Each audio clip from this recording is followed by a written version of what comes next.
తెలంగాణలో జరుగుతున్న మున్సిపల్ ఎన్నికల్లో ప్రచార పర్వం ముగియడంతో అధికార యంత్రాంగం అప్రమత్తమైంది. ఓటర్లను ప్రలోభాలకు గురి చేస్తే తాట తీస్తామని హెచ్చరిస్తున్నారు.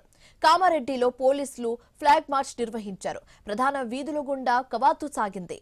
జిల్లా అదనపు కలెక్టర్ విక్టర్, ఎస్పీ రాజేష్ చంద్ర, అదనపు ఎస్పీలు పాల్గొన్నారు. 6 కిలోమీటర్లు ఫ్లాగ్ మార్చ్ చేసినట్లుగా ఎస్పీ తెలిపారు. స్వేచ్ఛగా ఓటు హక్కు వినియోగించుకునేలా ప్రజలకు భరోసా ఇవ్వడమే తమ డ్యూటీ అని చెప్పారు. 100% పోలింగ్ జరిగేలా ప్రజలు ముందుకు రావాలని అడిగారు.